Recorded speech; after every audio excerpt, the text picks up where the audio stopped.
그래서 양도세 낸다고 안 낸다고. 안녕하세요. 여러분의 부동산 투자에 날개를 달아드리는 뱅크바 부동산 서수지입니다. 여러분, 2023년을 맞이해서 여러 가지 부동산 정책들이 바뀐 것들이 있는데요. 오늘은 그 중에서도 많은 분들이 문의해 주시는 안티 플리핑 텍스에 관해서 간단하게 설명해 드리려고 합니다. 먼저 이 영상을 시청하시기에 앞서서 여러분들께 꼭 당부해 드리고 싶은 말씀이 있는데요. 바로 약은 약사에게, 세금은 회계사에게입니다. 제가 이 영상에서 다루는 내용은 어디까지나 General Information이고요. 여러분들의 상황에 따라서 그 양도세는 매우 달라질 수 있는 부분들이 있기 때문에 세금은 꼭 나의 담당 회계사님과 상담해 보시는 것을 제가 추천드리겠습니다. 그럼 이 점 꼭 기억하시고 시작해 볼게요. 출발! 먼저 이 anti flipping tax라는 거는요, 우리가 기본적으로 알고 있는 양도세 안에 들어가는 세금이에요. 그렇기 때문에 여러분들이 양도세가 무엇인지, 그리고 캐나다에 있는 primary residence exemption이 무엇인지를 알고 이제 anti flipping tax를 함께 이해하시는 게 중요합니다. 먼저 첫 번째 양도세는요, 내가 집을 사고 그리고 집을 팔았을 때 남는 순수익에 대해서 정부에게 내야 되는 세금을 의미합니다. 지금까지 캐나다에서는 양도세가 50%가 적용이 됐는데요. 이 말은 무엇이냐 하면, 내가 예를 들면 50만 불에 집을 샀다가 나중에 시간이 지나서 이 집을 100만 불에 주고 팔았어요. 그리고 뭐 이것저것 뭐 중개인 수수료나 뭐 이런 뭐 변호사 비용이나 뭐 이런 것들을 다 제외하고서 예를 들면 4만 불의 수익이 났다고 칩시다. 그럼 그 4만 불의 반절 2만 불이 나의 그 해 소득으로 잡히는 거예요. 그래서 내가 원래 아무 소득이 없었다라고 하면 그 해 2만 불을 번게 되는 거겠고요. 그거에 맞게 세금을 내게 되는 거겠죠.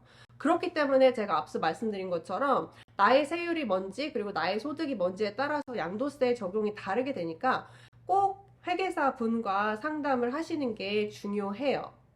어쨌건 이렇게 해서 양도세가 보통 적용이 됐습니다. 캐나다의 가장 부동산 정말 너무나 좋은 세금 혜택이 바로 Primary Residence Exemption인데요. 예를 들면 내가 집을 샀고 그 집에서 내가 실제로 거주를 했어요. 이게 뭐 10년이건 20년이건 30년이건 그렇다고 했을 때 그 집을 팔았을 때 발생하는 그 수익 있잖아요. 그 수익에 대한 세금이 없습니다. 양도세가 없습니다. 양도세가 0이에요. 그렇기 때문에 첫 집 구매는 정말 강조해도 모자라는 부분이거든요. 어쨌건 그래서 primary residence exemption이 있고, 그리고 그 외에 추가로 내가 집을 구매한다. 두 번째, 이제 투자용으로 렌트를 주려고 구매를 했다. 그러면 그 집에는 50% 양도세가 붙게 되는 거겠죠. 여기까지 이해가 되셨나요? 그러면 이제 여기에다가 추가가 된 안티 플리핑 텍스에 대해서 얘기해 볼게요.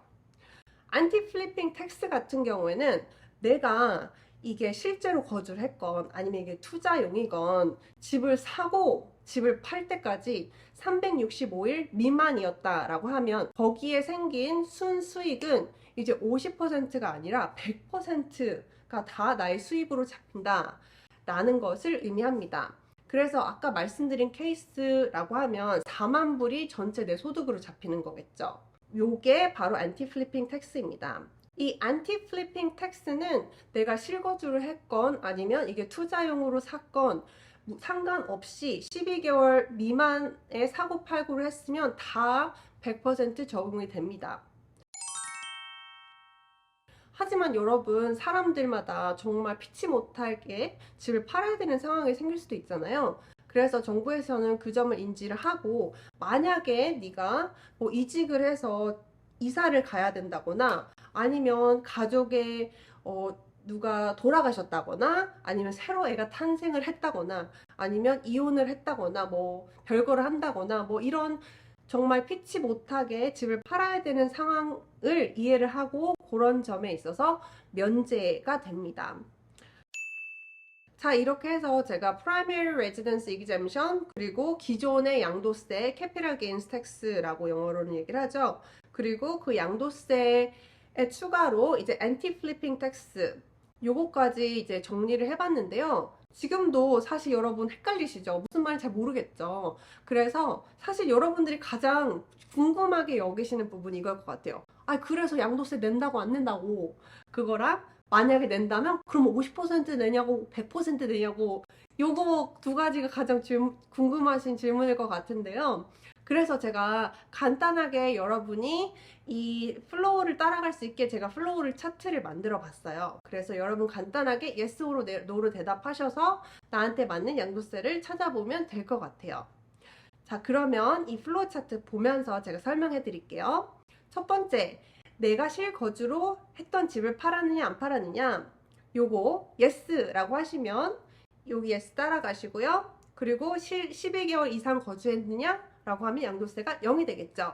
근데 12개월 거주를 안 했고 만약에 내가 양도세 적용이 그 예외 대상 적용이 안 된다고 하면 그러면 100%를 내시게 되는 겁니다. 자, 이제 투자용 매물을 얘기를 해볼 건데요. 먼저 이게 내가 렌트를 주던 리세일 매물이었는지, 그리고 아니면 분양권 전매로 파는 분양권 전매 어사이먼트 매물인지에 따라서 yes, no로 갈리게 되고, 이게 리세일이었다라고 하면 12개월 이상 소유를 했느냐 하면 50%가 적용이 되고요. 12개월 미만이 됐다 하면은 100%가 적용이 됩니다. 분양권 전매로 가서 분양권 전매 같은 경우에는 기본적으로는 100%가 적용이 되는데요. 상황에 따라서 내가 이 분양권을 구매했던 의도, 그리고 구매했던 시기, 팔는 시기, 그리고 상황이 어떻게 바뀌었는지, 그동안 내가 부동산 매매를 어떤 식으로 해왔는지 뭐 이런 것들 다 고려를 해서 만약 어떤 크라이테리아에 맞게 되면 캐피탈 게인 텍스 양도세 50%, 그러니까 100% 대신에 50%가 적용이 될 수도 있습니다. 그렇기 때문에 여러분들이 만약에 이런 케이스라고 하시면 꼭 회계사분과 상담을 해보시는 게 중요하겠죠. 자, 이렇게 해서 오늘은 정말 너무너무 헷갈리고 어지럽고 나를 골치 아프게 만드는 양도세에 대해서 알아봤습니다. 새해에도 저는 여러분들의 믿고 맡길 수 있는 책임감 있는 그리고 실력 있는 리얼터로서 열심히 뛸 테니까요. 더 궁금하신 점은 언제나 전화 상담 원하시면 언제든지 전화 주시고요. 저는 다음에 더 좋은 영상으로 만나도록 하겠습니다. 시청해주셔서 감사합니다. 안녕.